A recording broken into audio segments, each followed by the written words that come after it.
welcome back. Just as a heads up, today my voice is not in the best shape, so this might kind of sound like nails on chalkboard, depending on, you know, you, I guess. Um, but over the past week, I've been thinking about what kind of video I wanted to make this week because I'm trying to make a new video every Sunday, just as um, kind of a push to be more creative, to push myself out of my comfort zone and to try something that I want to do. So then that kind of helped me come up with the idea, do I create more than I consume? And I got to thinking about that, and it actually led to me deleting most of my social media and just kind of taking a step back because I do consume more than I create. And I think it's hard under capitalism to fight back against how much we're propagandized to believe that consumption will make us feel better if you're having a bad day or things aren't going right in life, that somehow consuming more content or buying more things or consuming is going to make us feel better. And although I do think that, there's some science to show that that gives us a dopamine hit, it doesn't necessarily mean that it's a good thing. And I think that consumption is just like a really large problem culturally today in the world. So I started doing some research, and with my background being in the social sciences, I kind of knew about this funny guy named Bernays. And Bernays writes a book called Propaganda in the early 1900s. And in this book, he says like a lot of really fucked up stuff, but a lot of stuff that's sadly applicable. He's considered to be one of the godfathers of propaganda as a tool to control like the masses, to control large groups of people. And one of the quotes that stuck out to me from him when I was reading this article um, was something, and this is what it is. The conscious and intelligent manipulation of the organized habits and opinions of the masses is an important element in democratic societies. Those who manipulate this unseen mechanism of society constitute an invisible government, which is the true ruling power of our country. And so when I was reading that quote, it just made me think about like the tech titans, the tech giants, and how much control that they have. They have more control over human action than our government does, in a lot of ways, in a lot of really important social ways. Um, and so from there, from like looking at like kind of the background of propaganda, and how these companies, by companies I mean companies under capitalism, how they kind of market toward us to make us consume and to consume more, which they talk about more in this article. It got me to thinking about a really popular term right now, and that term is brain rot. And I think that we've all, especially if you've ever been chronically online, you've heard brain rot. Brain rot is a term that we use to describe like endlessly scrolling or being chronically online and watching just like a lot of like really bad, low quality content. And that gives you something called brain rot. That's just kind of the expression people use. So I was doing some research into brain rot, and I came across this Howtown video, and the name of that video was "What the Actual Science Says About Brain Rot." And I thought that the video was really insightful. One, because they put a lot of research into that video, and they formulated their ideas based off of fact. And I know that it's like really hard to find good information when you're being constantly overloaded with information. So I always just really appreciate videos like that. Um, but there was like two major things in that video that were said that stuck out to me. And those were that media is robbing us of choice and user agency. So I think media is marketed to us in a way, like social media is marketed to us in a way that's supposed to be like, oh, like this is giving you so much freedom. This is giving you connection and connectivity, and it's good, good, good, good, good. But especially with the rise of like scrolling is a function that we use on social media. Um, we're not really like, I don't know, have you ever been on your phone and then realized that you're scrolling and that you don't remember opening the app that you opened and you didn't actually have a reason for going to the app in your phone? I've had that a lot. Like, I've had that happen so many times where I've stopped and I've been like, wait a second, when did I even like log on to, whatever social media site, Instagram, TikTok, whatever. Um, and so I think that really like correlated in my brain, like, oh, okay, like, this video is bringing up a really valid point. Like, user agency is diminishing because we're using algorithms to determine what people will like, and then we're just feeding them a constant stream of media and information, and they're not choosing that. It's loosely chosen for them, but you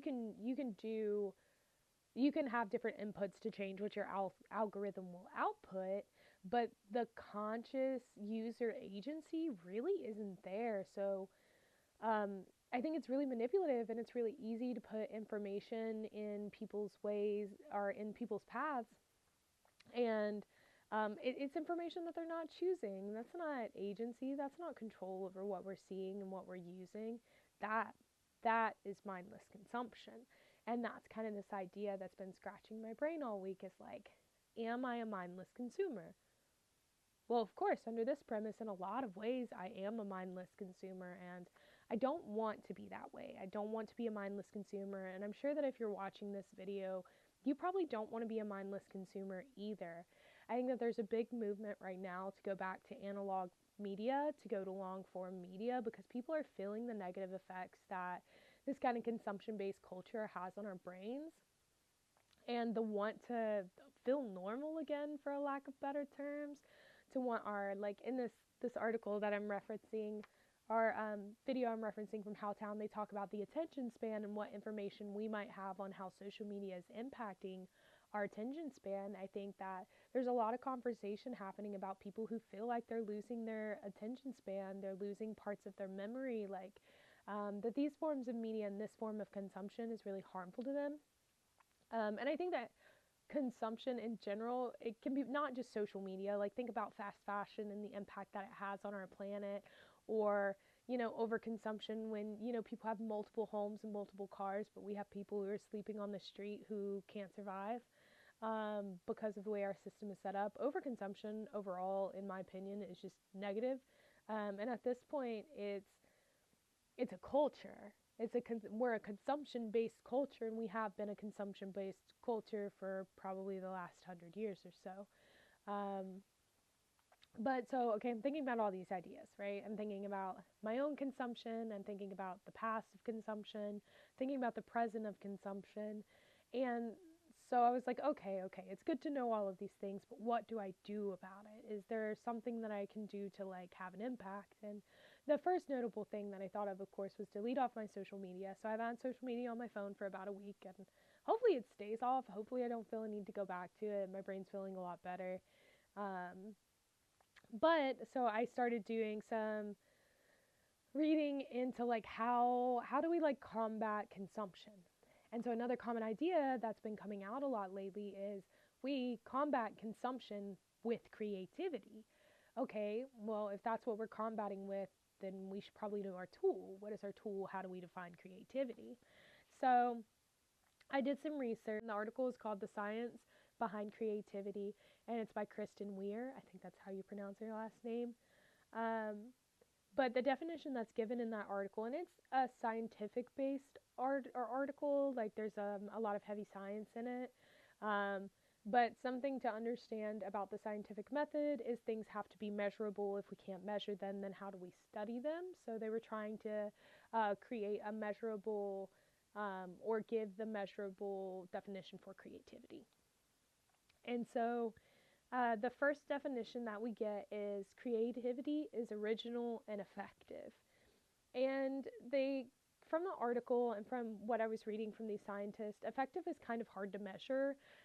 That's something that's hard to do science with because, like they say in the article, how is poetry effective? How do we measure the effectiveness of poetry? How do we measure the effectiveness of of music or these other things. And then they go down and they like say like a revised kind of version that they're working on for creativity. And I really liked this definition. The definition that they give is creativity involves an honest expression. And I think in order to have an honest expression, you have to have agency, because without agency, you can't have honest expression. So if social media is robbing us of our user agency, then it's robbing us of our creativity, really, at the root of it. And so creativity is something that I feel like I've always struggled with. Like, I've never really felt like a creative person.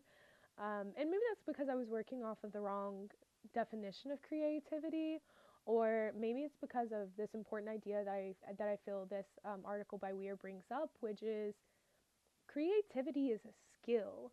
Creativity is something that we pick up over and over again and we teach ourselves to do or participate in.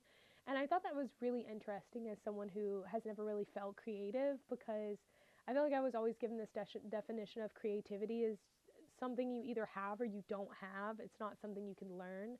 And as I get older, I know for a fact that you can learn to be creative. You know, putting time and work and effort into something causes it to foster and grow. Um, so this article also gave like a couple of really good suggestions for like helping with creativity, because if we're going to combat consumption and all the negatives of consumption, it's good to have some like guideline or steps. And they're not really, I don't know how to put this. They're not really, they're giving advice, but take it as you will, I guess. So some of the things they say about creativity and how to foster better creativity is to let your mind wandering. So to let your mind wander. So daydreaming is a really important thing, and I think we're taught that daydreaming is bad or unproductive. But daydreaming, not about like the consequences of something happening, or in the way that some people will daydream when it comes to like PTSD or OCD and these like reactive ways, but daydreaming of like a better future, daydreaming of things that like we want, less like skills based daydreaming, I guess. That can be really helpful. And then we've got practicing remote association, which is a really fancy way of saying brainstorm. Setting down and writing everything that you're thinking down on a piece of paper without filtering it. Write as much as you can, all that you've got in your brain, and then from there, organize it out. Brainstorming is a really great way for us to be able to foster creativity. And then, of course, the age-old go outside. If you've ever heard somebody say, I think better when I'm walking, walking usually takes place outside, and I think it gives us an opportunity to think, expand, and see something that humans didn't necessarily create, something that's here along with us, which can foster, creativity. And then also revisiting your creative ideas, not just, giving up on them, coming back to them. And I think that's the part of creativity that I'm practicing right now. That's how I'm trying to foster creativity, is I feel like I've picked up this fucking camera so many times and put it down so many times and deleted so many videos so many times. But for once, I'm trying to stick with it, and I'm really trying to foster that creativity in myself. And then the final one, which is kind of what I opened this like portion of the video with, was, creativity is a skill. It's a skill. You have to put in the work. If you want to be creative, you want to create original things, you want to have an honest expression, you can't do that if the only thing you're ever doing is scrolling on your phone or consuming. And that's why consumption culture is counterproductive to creativity. I don't know how they work in creating in the same or existing in the same space, but I know that creativity is the antidote to consumer culture. Now, there's a lot more that goes into that discussion. That's a very blanket statement, and I could go a lot deeper into that. But yeah, I feel like I covered the things that I wanted to cover today.